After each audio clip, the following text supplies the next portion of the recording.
surat ayat atau ayat daripada surat Al-Baqarah.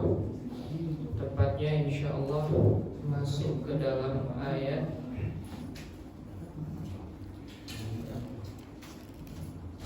30. Surat Al-Baqarah ayat 30.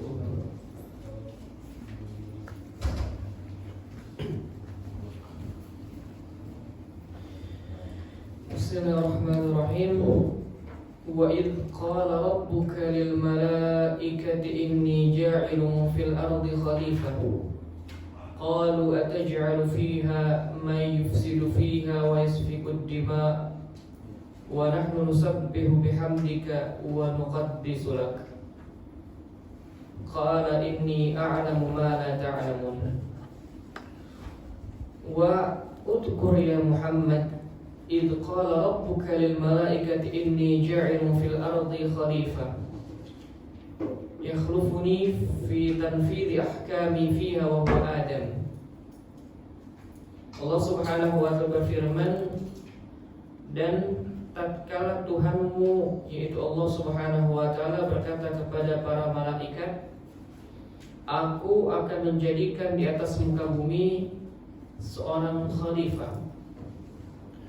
Lantas malaikat berkata, ataj'alu fiha, apakah engkau wahai Allah Subhanahu wa ta'ala akan menjadikan di atas permukaan bumi tersebut man, yaitu orang-orang yang nantinya kelak yufsidu fiha, akan membuat kerusakan di dalamnya, wa yasfikud dima, serta akan menumpahkan darah dalam peperangan dan juga pembunuhan serta hal-hal semisalnya.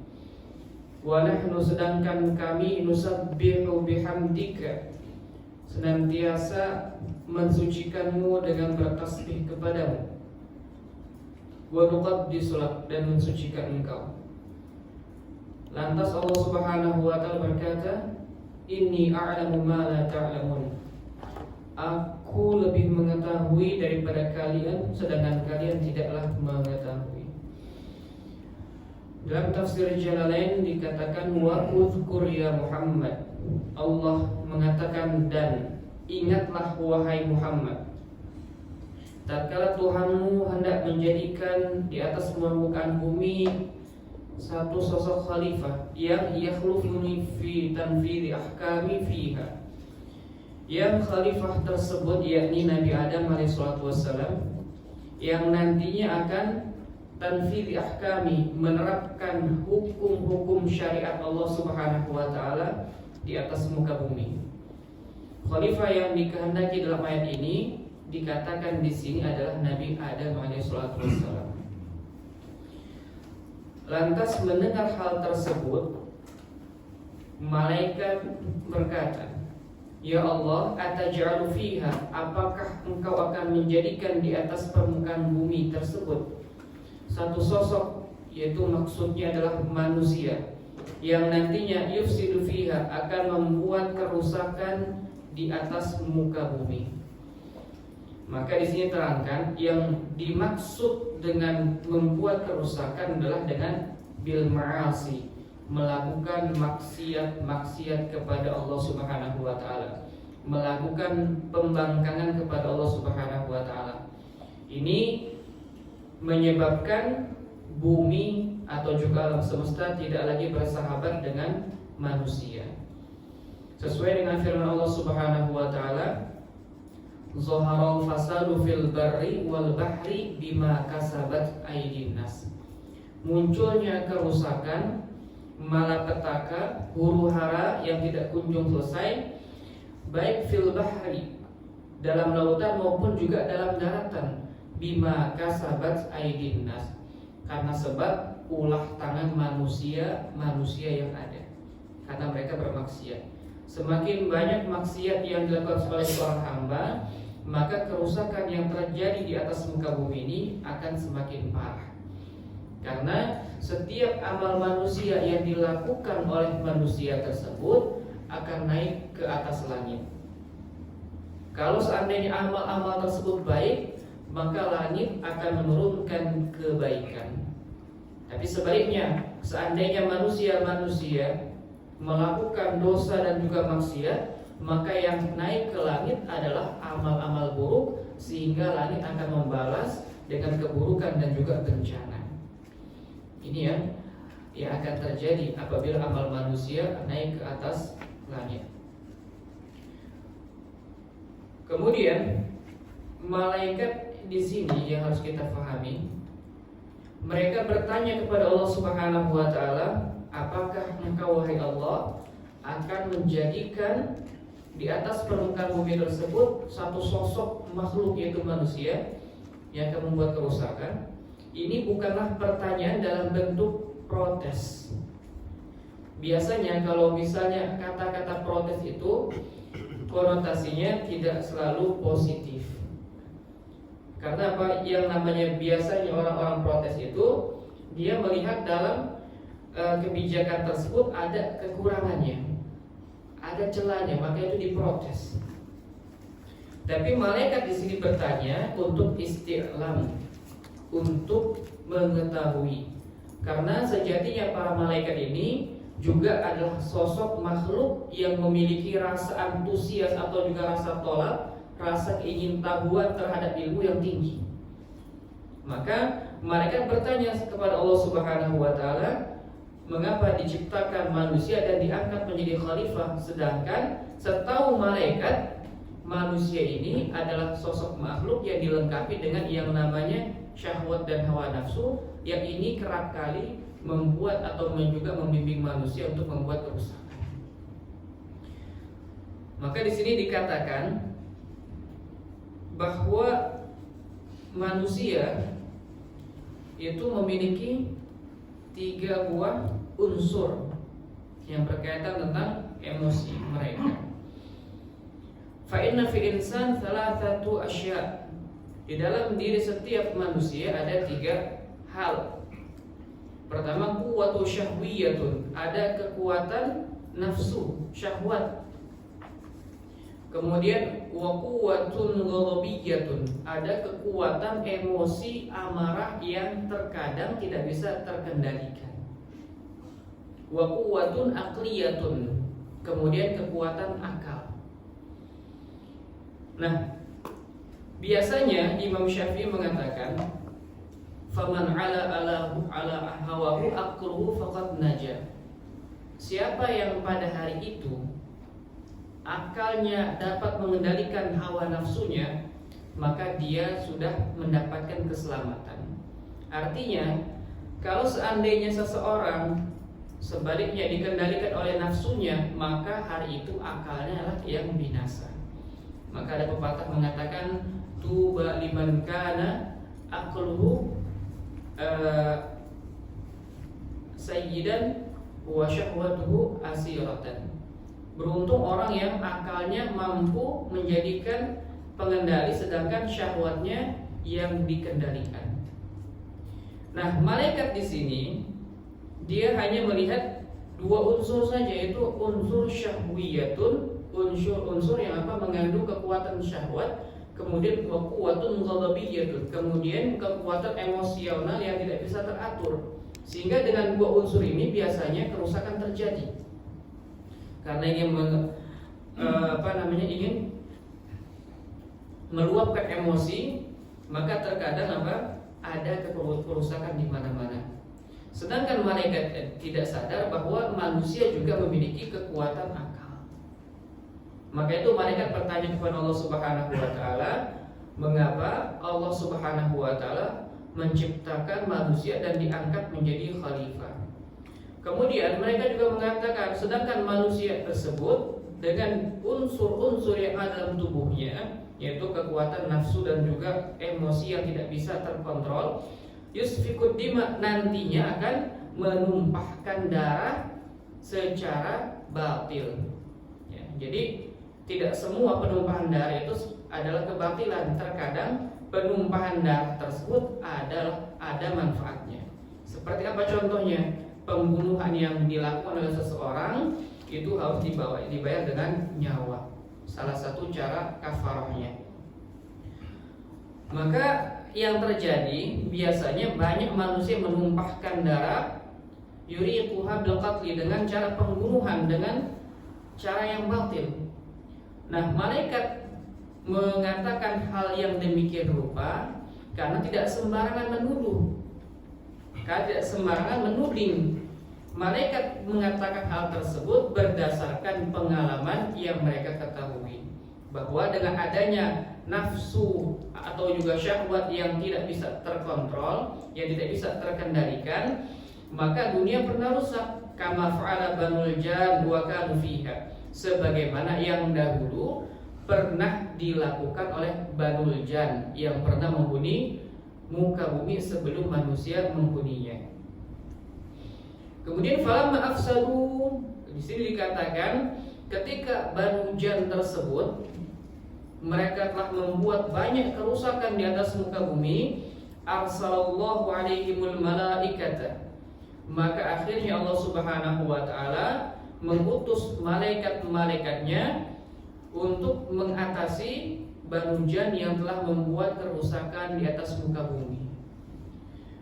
Fataraduhum ila jazair wal jibal. Maka itu Banu Jan tersebut, anak-anak keturunan jin tersebut diusir oleh malaikat-malaikat yang Allah utus ke pulau-pulau tertentu, kemudian ke gunung-gunung tertentu. Jadi dikurung agar tidak lagi membuat kerusakan di atas muka bumi ini. Kemudian malaikat mengatakan wa nahnu nusabbihu mutalabbisina bihamdika ay naqul subhanallahi wa bihamdi wa nuqaddisu lak nunazzihuka amma la yaliqu bik. Malaikat mengatakan, mengapa bukan kami saja yang dijadikan al-khalifah, sementara kami ini senantiasa nusabbihu, bertasbih kepada Engkau wahai Allah, wa bihamdika, kemudian mensucikan Engkau. Ainaqul, di sini dikatakan, atau kami senantiasa bertasbih dengan mengucapkan subhanallahi wa bihamdi. Wa nuqaddisu lak, kemudian kami juga mensucikan Engkau. Nunazzihuka amma la yaliqu bik, kami mensucikan Engkau dari hal-hal yang tidak pantas dari Engkau. Allah tidak pernah mati, karena mati adalah hal yang tidak pantas bagi Allah. Ini namanya tanzih, mensucikan Allah dari hal-hal yang tidak pantas bagi Allah Subhanahu wa taala. Allah tidak tidur. Nah, ini adalah salah bagian daripada bentuk tanzih. Tanzih adalah menafikan hal-hal yang tidak pantas bagi Allah Subhanahu wa taala. Bagi Allah Subhanahu wa taala. Tidak sebagaimana kebanyakan orang. Ada sebagian orang justru apa? Mencemarkan nama baik Allah Subhanahu wa taala, seperti mengatakan Allah Subhanahu wa taala memiliki istri, Allah Subhanahu wa taala memiliki anak. Ini adalah satu pelecehan bagi Allah Subhanahu wa taala. Dan Allah Subhanahu wa taala kita sucikan, tidak akan mungkin bertambah kemuliaan beliau, kemuliaan Allah Subhanahu wa taala sedikit pun. Ataupun seluruh manusia, makhluk coba menghinakan Allah Subhanahu wa taala, Allah tidak akan hina barang sedikit pun, karena Allah Subhanahu wa taala Maha sempurna, tidak akan pernah kurang sedikit pun kesempurnaannya. Kemudian malaikat mengatakan hal demikian dalam artian fanahnu ahaqqu bil istikhlaf, kamilah yang sepantasnya lebih pantas untuk menjadi khalifah di atas muka bumi ini. Karena malaikat tidak memiliki syahwat, malaikat juga tidak memiliki yang namanya nafsu. Sedangkan manusia memiliki nafsu dan juga syahwat disertai dengan akal. Kemudian Allah Subhanahu wa taala menjawab, qala ta'ala inni a'lamu ma la ta'lamun. Sesungguhnya aku lebih mengetahui dibandingkan kalian, sementara kalian tidaklah mengetahui tentang hikmah yang akan terjadi dengan diangkatnya manusia menjadi khalifah. Jadi dalam peristiwa ini Allah Subhanahu wa taala tatkala melihat ada hamba-hambanya berzikir, melaksanakan sholat, kemudian juga melaksanakan ketaatan pada Allah Subhanahu wa taala, Allah selalu menunjukkannya, membangga-banggakannya kepada para malaikat dengan berkata lebih kurang, wahai malaikat-malaikatku, lihat hambaku yang dahulu kalian ragukan tentang perihal mereka, hari ini mereka membuat ketaatan pada saya. Allah mengatakan hal yang demikian. Allah mengetahui minal maslahati fi istikhlafi Adam, tentang maslahat yang akan terjadi dengan diangkatnya Nabi Adam sebagai khalifah, orang yang akan menerapkan hukum-hukum Allah serta sifat-sifat jamalnya Allah Subhanahu wa taala di atas muka bumi ini. Wa anna dzurriyyatahu fihim al-muti' wal 'asi fayadhharu 'adlu bainahum. Kemudian akan kalian lihat sendiri bahwa keturunan Adam alaihissalatu wassalam, kata Allah Subhanahu wa taala, ada sebagian dari mereka yang taat kepadaku wal 'asi, dan ada juga orang yang maksiat kepadaku. Maka fayadhharu 'adlu bainahum, maka nanti akan nampak keadilan Allah Subhanahu wa taala di tengah-tengah mereka. Karena tidak akan mungkin kita rasakan bagaimana Allah Subhanahu wa taala Maha Penyayang kalau seandainya tidak ada Allah berikan kepada kita orang-orang yang menyayangi kita. Maka dari situlah kita bisa lihat, bisa nyatakan betapa hebatnya Allah dalam berkasih sayang. Kemudian faqalu, malaikat mengatakan la yakhluqu rabbuna khalqan akram alaihi minna wal a'lamu li sabaqina lahu wa ru'yatina ma lam yarahu. Kemudian malaikat mengatakan, tidak, Tuhan kami atau Allah Subhanahu wa taala tidak menciptakan sebuah ciptaan yang lebih mulia darinya, daripada kami juga. Dan kami belum mengetahui ada orang yang bisa melihat apa yang kami lihat sehingga imannya terus-menerus meningkat. Kemudian akhirnya Allah Subhanahu wa taala fa khalaqallahu ta'ala Adam min adimil ardi ay wajhiha. Allah Subhanahu wa taala menciptakan Nabi Adam alaihissalatu wassalam dari beberapa unsur-unsur yang ada di atas permukaan bumi. Maksudnya adalah jasadnya Nabi Adam alaihissalatu wassalam. Biar qubidha minha qabdatan min jami'il alwaniha wa ajanat bil miyahi. Kemudian Allah Subhanahu wa taala mengambil beberapa genggam dari genggaman-genggaman benda-benda yang di atas muka bumi ini dari warna-warna yang berbeda-beda. Untuk mata yang berwarna hitam ada sendiri bahannya. Kemudian untuk mata yang berwarna putih ada sendiri bahannya, sampai seluruh bujur tubuh manusia. Kemudian wasawwahu, kemudian Allah Subhanahu wa taala membentuk jasad tersebut dengan sempurna. Baru wa nufikha fihi ruh, kemudian Allah Subhanahu wa taala tiupkan ruh ke dalam jasad tersebut. Fasara hayawanan hassasan ba'da an kana jamadan, maka jadilah manusia tersebut hidup setelah tadinya mati. Kemudian ini adalah apa? Adalah jasad Nabi Adam yang diciptakan untuk pertama kali. Maka itu menjadi apa? Menjadi bapaknya sekian manusia, menjadi khalifah untuk jasad manusia. Sedangkan di sini dikatakan wa amma bi'tibari alamil arwah fahuwa sayyiduna Muhammad. Sedangkan untuk yang pertama kali diciptakan dalam bentuk ruh adalah Nabi Muhammad sallallahu alaihi wasallam. Jadi di sini dikatakan untuk masalah Nabi Adam fawal bashar wal khalifatul awwalu bi'tibari alamil ajsad. Dia adalah makhluk atau manusia yang pertama kali diciptakan dalam bentuk fisiknya, sedangkan dalam bentuk arwah Nabi Muhammad lah yang pertama kali diciptakan. Demikian Nabi Adam asli. Kemudian ayat berikutnya, wa'allama Adam al-asma'a kullaha thumma 'aradahum 'alal malaikah faqala anbi'uni bi asma'iha ula in kuntum shadiqin. Kemudian Allah Subhanahu wa taala 'allama Adam al-asma'a. Allah Subhanahu wa taala mengajarkan kepada Adam alaihi wasallam nama-nama, ay asma al-musammayat, nama-nama seluruh benda tanpa terkecuali. Allah Subhanahu wa taala beritahu kepada Nabi Adam.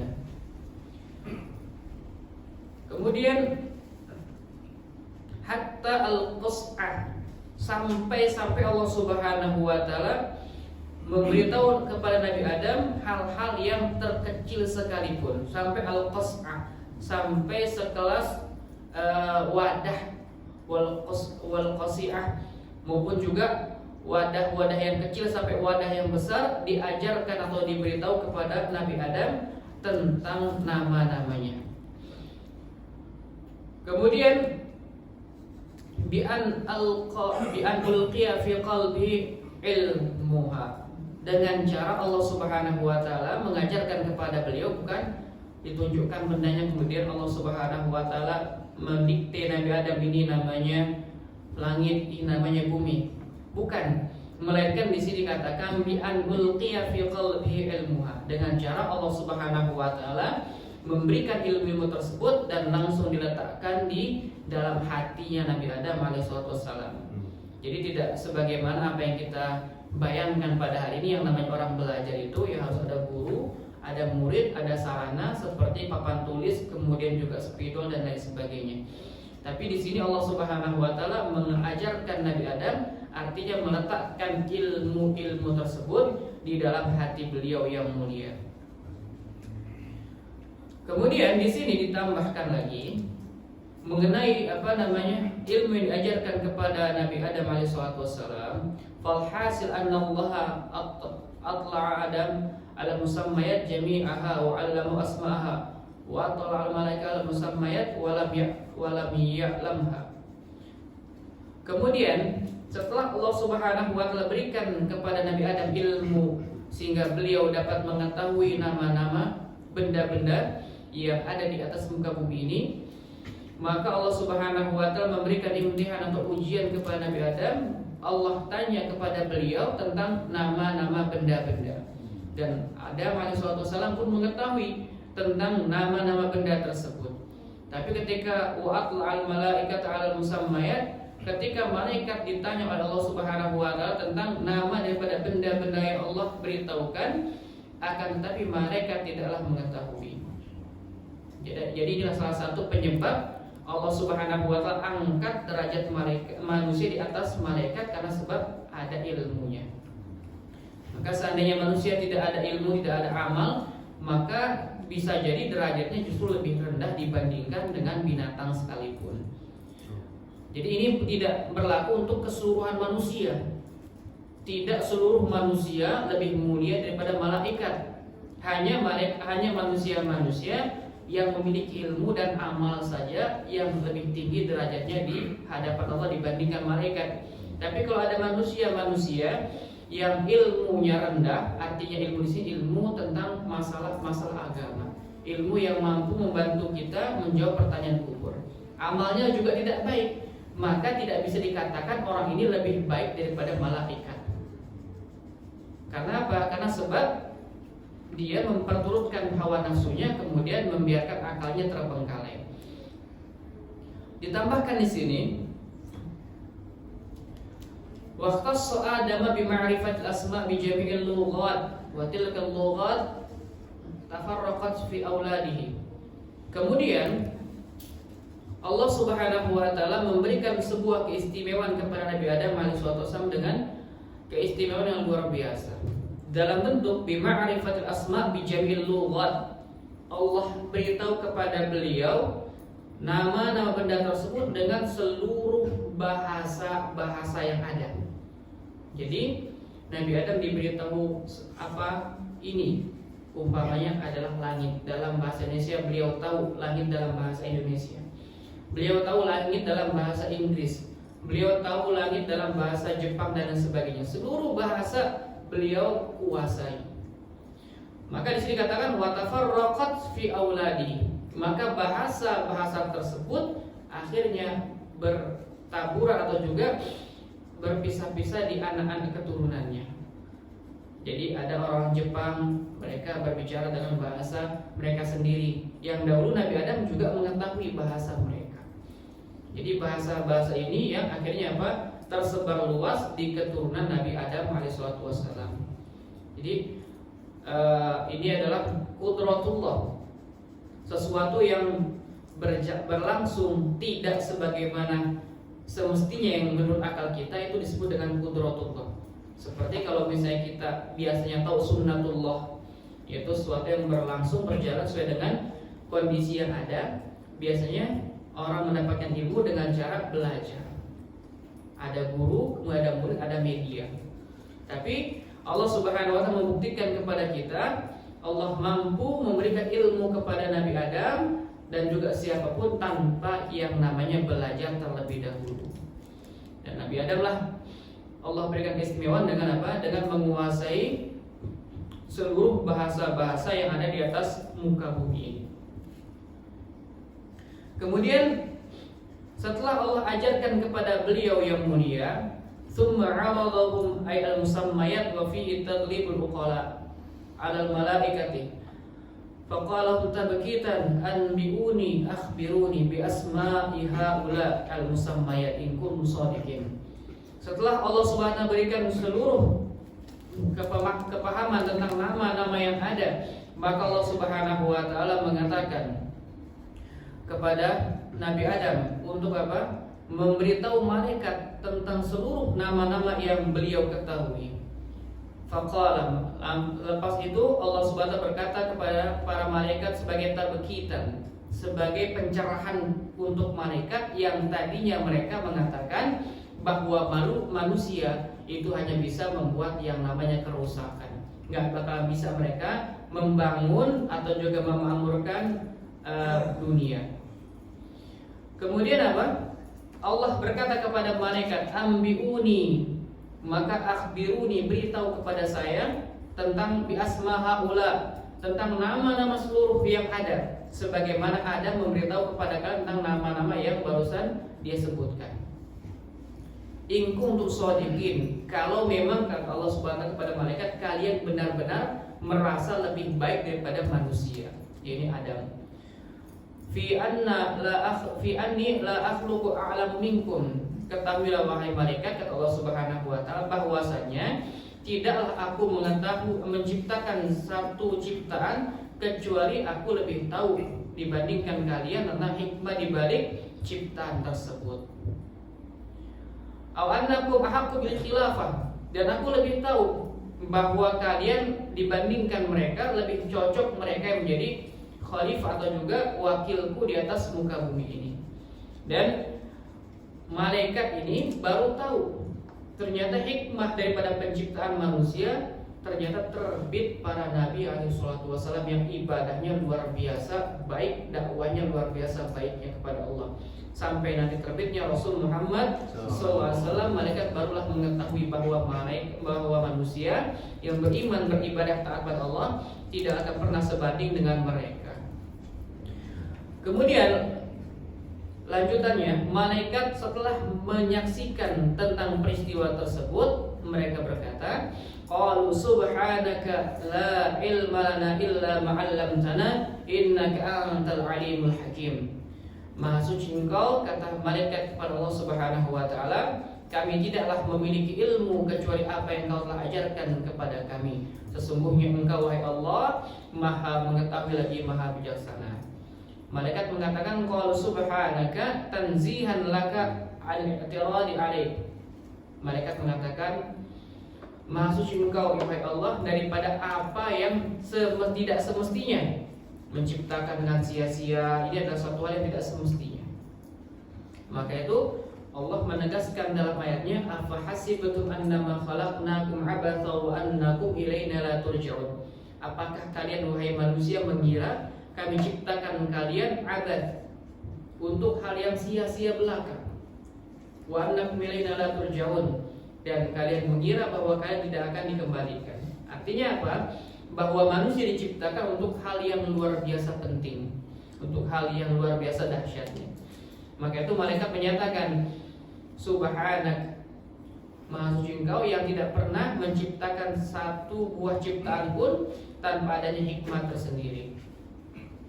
Kemudian malaikat mengetahui ketika diberitahu kepada mereka oleh Nabi Adam tentang nama-nama yang ada, sedangkan malaikat tidak mampu menjawabnya, mereka mengatakan la ilma lana, kami tidak mengetahui illa ma'allamtana, kecuali apa yang telah Kau ajarkan kepada kami.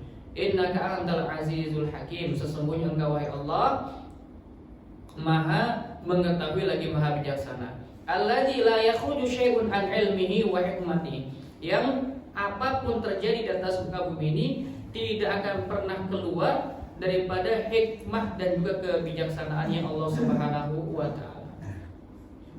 Tidak ada. Maka itu yang ayat sebelumnya kita membaca tentang bagaimana Allah Subhanahu wa taala memberikan permisalan dengan seekor lalat, seekor nyamuk. Kemudian juga ada dalam Al-Qur'an yang mengisahkan tentang bagaimana unta yang membawa kitab-kitab. Ini semua adalah hikmah-hikmah yang luar biasa. Semakin kita lihat tentang alam semesta ini, maka semakin tinggi iman kita kepada Allah Subhanahu wa taala. Karena tidak akan mungkin kita mendapatkan cacat atau celah dalam penciptaan alam semesta. Bahkan kalau kita pengen mencari celah yang ada di alam semesta, semakin kita cari aib atau juga celahnya atau kekurangannya, maka semakin sempurna kita mengetahui tentang Allah Subhanahu wa taala. Kemudian Allah Subhanahu wa taala berfirman, qala ya Adam anbi'hum bi asma'ihim, falamma anba'ahum bi asma'ihim qala alam aqul lakum inni a'lamu ghaibas samawati wal ard wa a'lamu ma tubduna wa ma kuntum taktumun. Allah berfirman kepada Nabi Adam, ya Adam anbi'hum, beritahulah kepada mereka para malaikat bi asma'ihim, dengan nama-nama yang ada. Falamma anba'ahum, dan ketika Nabi Adam alaihissalam memberitahu kepada para malaikat tentang nama-nama yang ada, qala, maka Allah Subhanahu wa taala melanjutkan firman-Nya, alam aqul lakum, bukankah telah kukatakan kepada kalian, inni a'lamu ghaibas samawati wal ard, akulah yang mengetahui tentang apa-apa yang terselubung di langit maupun di bumi. Wa a'lamu ma tubdun, dan aku mengetahui apa yang nampak atau juga nyata. Wa ma kuntum taktumun, sedangkan kalian tidaklah mengetahui apa yang tersembunyi. Jadi Allah mau maklumi juga malaikat bahwasanya mengapa malaikat bertanya hal yang demikian rupa, karena malaikat hanya mengetahui apa yang nampaknya saja, tidak mengetahui apa yang dibalik hal-hal yang ada. Dia hanya melihat secara zahiriyah, tapi tidak dapat memahami apa yang terkandung dalam hikmah-hikmah di balik itu semua. Di sini Allah Subhanahu wa taala berfirman, qala ta'ala, Allah berfirman, ya Adam anbi'hum, katakanlah kepada atau juga beritahukanlah kepada mereka, yakni al-malaikah, para malaikat, biasma'ihim, tentang nama-nama mereka, al-musammayat, yang diberi nama. Fasummiya kullu syai' bismihi, dan Nabi Adam memberi nama kepada segala sesuatu itu dengan nama-nama yang tepat. Wa taqara hikmatahu allati khalaqalaha, kemudian lebih daripada itu beliau juga menyebutkan tentang fungsi atau manfaat daripada ciptaan-ciptaan yang disebutkan namanya tadi. Beliau sebutkan yang namanya langit. Beliau tahu langit ini adalah berfungsi untuk menaungi manusia, kemudian menyimpan matahari nanti yang diuntukkan untuk manusia, kemudian dapat menurunkan hujan. Kemudian beliau sebutkan yang namanya laut, kemudian disebutkan juga manfaat daripada laut yang bisa menyimpan makanan-makanan berupa ikan untuk manusia dan juga makhluk-makhluk lain. Kemudian airnya bisa dimanfaatkan seperti ini. Beliau sebutkan seluruh nama-nama yang ada di atas muka bumi, serta beliau juga sebutkan tentang hikmah-hikmah daripada penciptaan itu semua, fungsi-fungsi daripada benda-benda yang Allah ciptakan. Kemudian Allah melanjutkan, wa a'lamu ma tubdun, dan aku, kata Allah Subhanahu wa taala, mengetahui apa yang tidak nampak dan juga ma tubdun, apa yang nampak. Tazharuna min qalikum ataj'alu fiha. Kemudian Allah Subhanahu wa taala berfirman, ataj'alu fiha ma kuntum taktumun. Aku juga mengetahui apa yang aku jadikan di atas muka bumi ini, sedangkan kalian tidaklah mengetahui. Kemudian Allah Subhanahu wa taala berfirman kepada para malaikat, wa idz qulna lil malaikati isjudu li adama fasajadu illa iblis aba wastakbara wa kana minal kafirin. Allah berfirman, kami katakan kepada para malaikat untuk bersujud kalian kepada Adam, maka malaikat seluruhnya bersujud kecuali iblis laknatullah alaih. Aba, dia enggan untuk bersujud kepada Nabi Adam, wastakbara, kemudian dia bersikap angkuh, wa kana minal kafirin. Maka demikian itulah yang menyebabkan mereka menjadi golongan orang-orang yang kafir.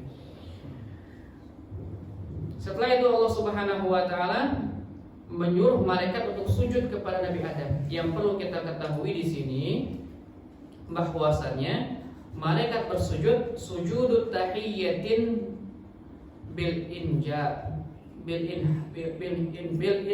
inhina'i. Di sini terangkan bahwa yang dimaksud sujudnya malaikat kepada Nabi Adam di sini bukanlah untuk sujud penghambaan malaikat kepada Nabi Adam. Tapi di sini disebutkan bahwa sujudnya malaikat kepada Nabi Adam sebagai bentuk memuliakannya para malaikat kepada Nabi Adam alaihissalatu wassalam. Sebagaimana wahwa al-inhina kasujudi ikhwati Yusuf wa abawaihi lahu wa huwa tahiyyatul umamil madiyah. Kemudian yang dikehendaki di sini sujudnya mereka adalah sujud penghormatan sebagaimana dahulu dalam Al-Qur'an disebutkan bahwa sujudnya saudara-saudara Nabi Yusuf dan juga bapaknya dan ibunya Nabi Yusuf kepada Nabi Yusuf.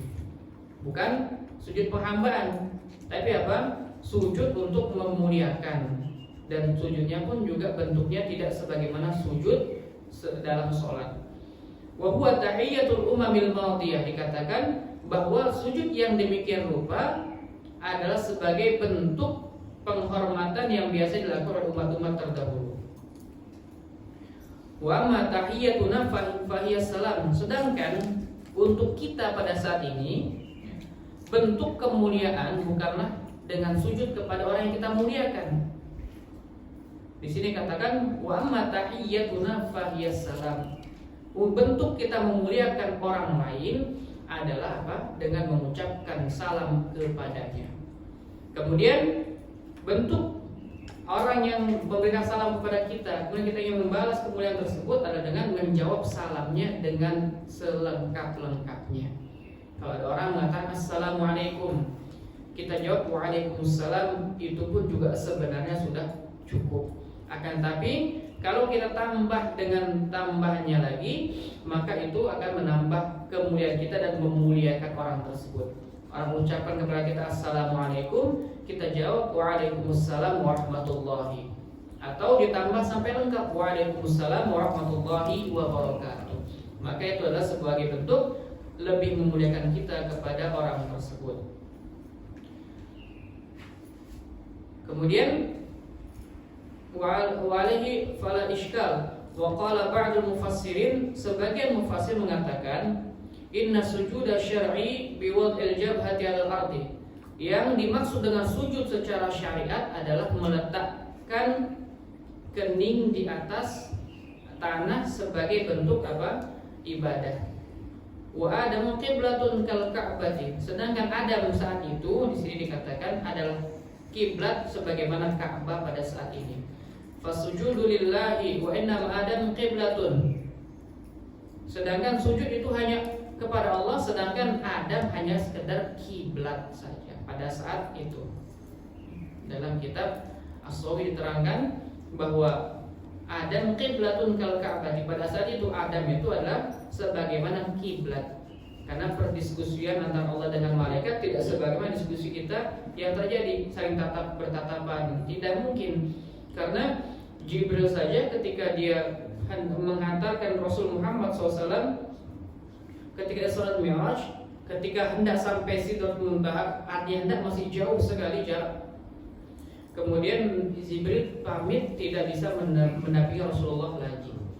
Kemudian Rasul bertanya, wahai Jibril, mengapa kau sudah antarkan saya dari mulai Mekah sampai ke Baitul Maqdis, sampai langit pertama, langit kedua dan seterusnya, tapi tatkala aku hendak berjumpa dengan Allah, kamu tidak hantarkan saya lagi. Kata Jibril, wahai Muhammad, di antara saya dengan Allah Subhanahu wa taala ada 70 hijab berupa cahaya. Seandainya saya bukan menyentuh tapi mendekat saja kepada satu buah cahaya, maka saya akan hancur, binasa, terbakar, tidak ada sisa lagi.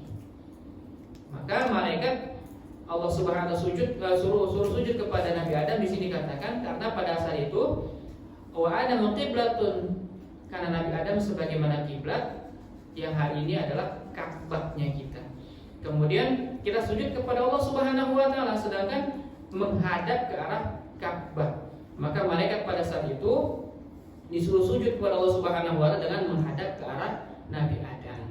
Sebagai bentuk kemuliaan kepada beliau, sebagaimana hari ini kita sujud menghadap ke arah Ka'bah, bukan menyembah Ka'bah tapi untuk memuliakan Ka'bah. Nah, ini juga perlu kita pahami bahwa banyak orang pada saat ini ketika ada satu orang dia mencium kaki ayah dan ibunya, itu kita vonis dengan sujud kepada makhluk. Atau mungkin ada juga orang-orang yang mungkin memuliakan gurunya berlebihan sampai-sampai mencium kaki gurunya, tapi sebagian orang mengatakan itu adalah syirik karena sujud kepada makhluk.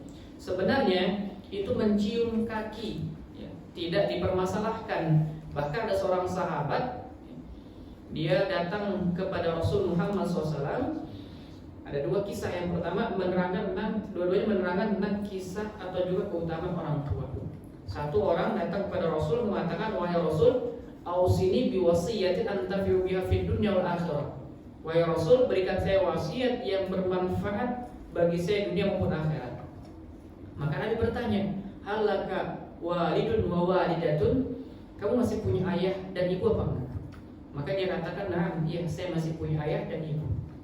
Maka kata Nabi SAW, idza addaita haqqahuma, apabila kamu tunaikan hak-hak atau keinginan-keinginannya, wa antahuma, dan kamu berikan makanan kepada ayah dan ibumu, laka bikulli luqmatin qasrun fil jannah, maka setiap suapan yang mereka suapkan ke dalam mulut mereka hasil berian dari kamu, maka apa yang terjadi? Laka qasrun fil jannah, akan berbuah sebuah istana untuk kamu di surga.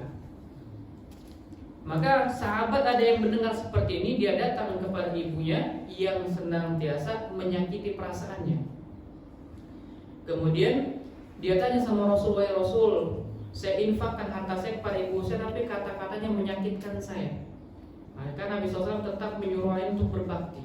Maka dia pulang ke rumah, dia cium kaki ibunya, kemudian dia mengatakan, hadza ma amarani Rasul, inilah yang diperintahkan oleh Rasul kepada saya untuk memuliakan engkau wahai ibu. Jadi tidak sujud, melainkan apa? Mencium kaki ibunya. Tapi terlihat seperti sebuah sujud. Tapi hal tersebut dilakukan sebagai apa? Bentuk memuliakan. Maka yang terjadi ketika Allah Subhanahu wa taala memerintahkan malaikat-malaikatnya untuk bersujud kepada Adam, artinya bersujud kepada Allah Subhanahu wa taala, kemudian menjadikan Adam sebagai orang yang dimuliakan, maka fasajadu, seluruh malaikat sujud kepada Adam alaihissalam. Sujudut tahiyyatil bil inhina, sujud dengan apa? Dalam bentuk memuliakan. Fasajadu, kemudian seluruhnya sujud illa iblis, terkecuali iblis. Nah, iblis ini berarti dahulunya tergolong daripada golongan para malaikat. Wa huwal abul jin kana bainal malaikat. Di sini katakan bahwa iblis ini adalah bapaknya atau buyutnya atau leluhurnya para jin, kana bainal malaikat, yang hidup berdampingan dan juga berbaur dengan para malaikat. Bahkan dikatakan bahwa yang namanya jin tersebut atau iblis tersebut itu mereka adalah gurunya para malaikat. Bahkan namanya bukan iblis, bukannya syaitan. Syaitan artinya satu orang yang jauhnya luar biasa. Mengapa dikatakan syaitan? Karena dia jauh daripada rahmat Allah, luar biasa jauhnya, sampai-sampai nggak bisa ada yang menghitung jarak kejauhan dia dengan Allah. Hanya Allah sendiri yang Maha mengetahui. Di sini dikatakan Ka'bul Ahbar Ka'ab al-Ahbar, ini Ka'ab al-Ahbar dahulunya orang Yahudi, sahabat Rasul Muhammad SAW yang dahulunya beragama Nasrani. Beliau mengatakan, sahabat Rasul ini mengatakan, Inna iblis al-la'in kana khazinul jannah al-ba'ina al-fasana. Beliau mengatakan, iblis yang tidak mau sujud kepada Nabi Adam ini karena sombongnya luar biasa, dahulu pernah menjadi orang yang bertanggung jawab memegang kunci surga selama 40.000 tahun lamanya. Wa ma'al malaikati thamanina alfa sanatin. Kemudian beliau atau iblis mengajarkan malaikat itu selama 80.000 tahun lamanya. Kemudian wa wa'adhal malaikata 20 alfa sanatin. Kemudian tadi kalau dia tinggal di tengah-tengah malaikat itu selama 80.000 tahun, sedangkan dia menasihati, memberikan pelajaran kepada para malaikat selama 20.000 tahun lamanya. Kemudian wasayyidul qurubiyyin 30 alfasana. Kemudian jadi pimpinan atau juga pimpinan orang para qurubiyyin itu selama 30.000 tahun lamanya. Kemudian wasayyidur ruhaniyyin alfasana, menjadi pimpinan malaikat-malaikat ruhani itu selama 1000 tahun lamanya. Dan iblis tafa haulal arsy arba'ata asyara alfisana, pernah bertawaf berkeliling arsy Allah Subhanahu wa taala itu selama 14.000 tahun lamanya. Wa kana ismuhu fid dunya al-'abid, dahulu namanya di dunia adalah al-'abid. Wa fi tsaniyati az-zahid, kemudian di langit kedua namanya adalah az-zahid. Nama-nama yang bagus luar biasa, ahli ibadah, ahli zuhud. Wa fi tsalitsati, kemudian di langit ketiga dia bernama al-'arif, orang yang mengetahui banyak hal. Wa fi rabi'ah, kemudian di langit keempat dia dikenal dengan al-wali, orang yang dekat dengan Allah Subhanahu wa taala. Wa fil khamisati, kemudian di langit kelima dia dikenal sebagai at-taqi, orang yang bertakwa luar biasa kepada Allah Subhanahu wa taala. Kemudian fi sadisah, kemudian di langit keenam dia terkenal dengan nama al-khazin, orang yang bertanggung jawab atau juga pemegang kunci surga. Wa fi sabi'ah azazil, kemudian di langit ketujuh dia dikenal dengan nama Azazil. Wa fil lauhil mahfuz iblis wa huwa ghafil an aqibati amri, sedangkan di lauhil mahfuz namanya tercatat sebagai iblis laknatullah alaih. Dia adalah orang yang senantiasa lalai dari Allah Subhanahu wa taala dan menjerumuskan banyak manusia untuk ingat pada Allah Subhanahu wa taala. Jadi luar biasa, iblis ini orang yang dahulunya dekat dengan Allah Subhanahu wa taala, ternyata di akhir-akhir hayatnya menjadi orang yang paling Allah Subhanahu wa taala laknat. Bahkan dosa yang paling besar adalah dosanya iblis, karena seluruh manusia masuk neraka ini sebagian besar atau juga hampir seluruhnya itu semua buah hasil daripada kerja keras iblis laknatullah alaih. Kemudian iblis tidak mau untuk sujud kepada Nabi Adam, wastakbara, kemudian dia sombong mengangkuhkan dirinya, takabburan anhu, karena merasa dirinya lebih baik daripada Nabi Adam. Ia mengatakan ana khairun minhu, saya lebih baik daripada Adam, maka itu saya tidak mau sujud kepada dia. Ini kesalahan fatal iblis. Dia disuruh sujud, yang dia lihat adalah Nabi Adamnya, bukan siapa yang menyuruhnya.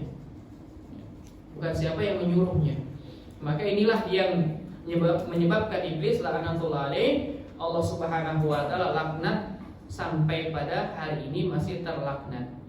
Nah, maka itulah Nabi SAW membenci betul sifat sombong atau takabur. Sampai-sampai Nabi SAW mengatakan la yadkhulul jannah man kana fi qalbihi mithqala dzarratin min kibrin. Akan sulit masuk ke dalam surga mereka-mereka yang ada dalam hatinya rasa sombong, meskipun hanya sekedar sebesar biji zarah sekalipun. Maka harus kita buat upaya jangan sampai kita menjadi orang yang sombong. Di antaranya apa? Dengan cara biasakan setiap hari memberikan salam terlebih dahulu kepada orang Islam. Janji Rasul Muhammad SAW, al-badi'u bis salam bari'un minal kibr. Orang yang memulai memberikan salam akan terbebas daripada rasa kesombongan dan juga sifat sombong. Sebagaimana iblis, Allah Subhanahu kutuk karena sebab kesombongannya, maka kita perlu ada upaya jangan sampai kita diselimuti oleh kesombongan. Wa karrarat qissatu iblis fi sab'ati mawadhi'. Kemudian kisah iblis yang seperti ini tidak mau sujud kepada Nabi Adam alaihissalam, dalam artian tidak mau memuliakan beliau, ini diulang-ulang dalam Al-Quran, bukan hanya sekedar di surat Al-Baqarah, melainkan ada di 7 tempat.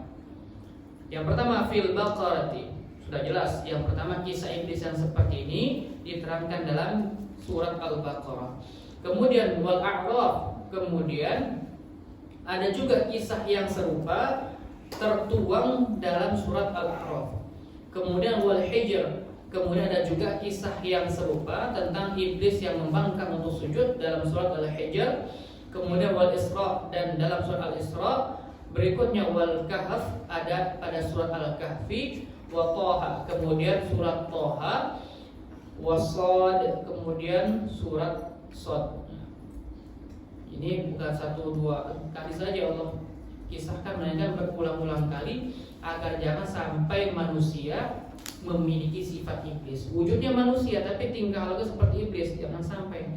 Apalagi yang Masya Allah hari ini sudah berilmu ya. Kalau misalnya tidak memiliki adab, maka khawatir bisa jadi apa? Wujudnya manusia tapi sikapnya seperti sikap iblis laknatullah alaih. Maka di samping kita harus ada upaya untuk untuk beramal, kita juga harus berupaya untuk menjaga keikhlasan dalam beramal. Nanti kemudian berikutnya, selepas Allah Subhanahu wa taala memerintahkan Nabi Adam atau juga malaikat dan juga iblis untuk bersujud, maka terlihat jelas di situ. Jadi adanya perintah Allah kepada kita untuk membuktikan siapa yang memiliki iman dalam keadaan murni, siapa yang hanya menjalankan ibadah dalam keadaan kemunafikan. Sebagaimana Allah Subhanahu wa taala perintahkan untuk tahwilul qiblah, mengubah arah kiblat yang tadinya dari arah ke Baitul Maqdis menjadi arah ke Baitul Haram. Allah turunkan sebuah perintah, maka disitulah terlihat siapa yang orang beriman dengan sesungguhnya iman. Ketika Allah perintah untuk pindah arah kiblat, langsung pindah, nggak banyak pikir-pikir. Tapi ada sebagian besar orang yang tidak mau. Akhirnya disitulah Allah perlihatkan kepada Rasul dan juga sahabatnya, inilah orang yang munafik, inilah orang yang beriman kepada Allah dan Rasulnya. Maka begitu juga dengan perintah Allah kepada para malaikat. Allah perintah untuk bersujud, sebagian malaikat mau, tapi sebagian lagi yaitu iblis tidak mau sujud. Maka disitu Allah tampakkan bahwa orang-orang yang berhak untuk dekat kepada Allah hanyalah mereka-mereka yang tulus suci melaksanakan perintah Allah karena kecintaan, bukan karena apa? Riya, kemasyhuran dan lain sebagainya. Maka inilah yang terjadi, dan kita mohon kepada Allah Subhanahu wa taala jangan sampai Allah Subhanahu wa taala campakkan kita karena sebab kesombongan yang senantiasa menghantui kehidupan kita. Kemudian wa qulna ya Adam uskun anta wa zawjukal jannah. Allah perintahkan kepada Nabi Adam lagi untuk tinggal di dalam surga. Nah, di sini yang harus kita pahami bahwa surga yang diberikan kepada Nabi Adam bukan surga yang nanti ada di akhirat. Karena surga tersebut hanya bisa dimasuki untuk pertama kali oleh Rasul Muhammad SAW. Kemudian syarat masuk surga yang ada di akhirat yang nanti Allah janjikan kepada kita, syaratnya haruslah mati terlebih dahulu.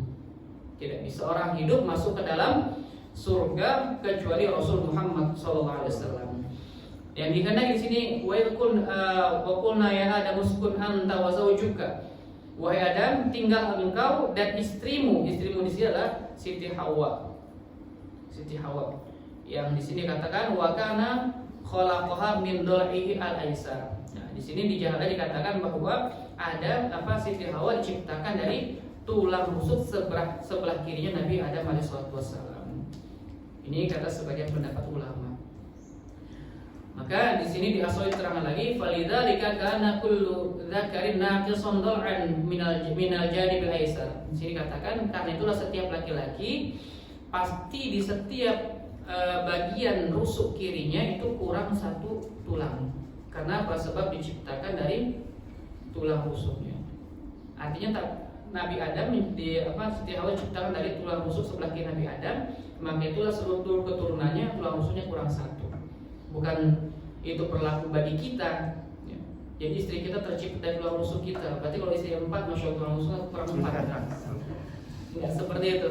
Tapi ada ulama yang mengatakan ini hanya sekedar kiasan. Tapi kalau di sini dikatakan memang demikian. Nah, Siti Hawa diciptakan sebelah tulang rusuk kirinya Nabi Adam SAW. Ya.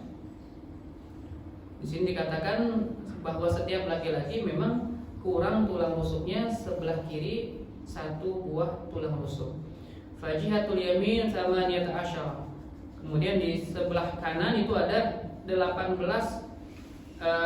Kemudian wal yasar sabat asyar. Kemudian sedangkan di sebelah kiri hanya ada 17, berarti kurang satu. Di sebelah kanan itu ada 18, kemudian di sebelah kiri ada 17. Wa qad khuliqat ba'da dukhulil jannah. Kemudian Siti Hawa diciptakan oleh Allah Subhanahu wa taala selepas Nabi Adam masuk ke dalam surga yang dikisahkan tersebut, bukan surga di akhirat. Nama falamma staiqallah, ketika Nabi Adam tengah tidur, kemudian ketika beliau bangkit dari tidurnya, wajadaha, kemudian beliau menjumpai Siti Hawa telah ada di sampingnya. Kemudian malaikat ketika Nabi Adam di sini dikatakan fa'arada an yamudda yadahu ilaiha. Ketika Nabi Adam hendak menggapai tangan Siti Hawa, maka malaikat mengatakan, "Mah, jangan. Karena ini belum menjadi istri kamu. Mah ya Adam, hatta tuaddi mahra. Kamu jangan sentuh perempuan ini sebelum engkau tunaikan maharnya." Disuruh nikahi terlebih dahulu.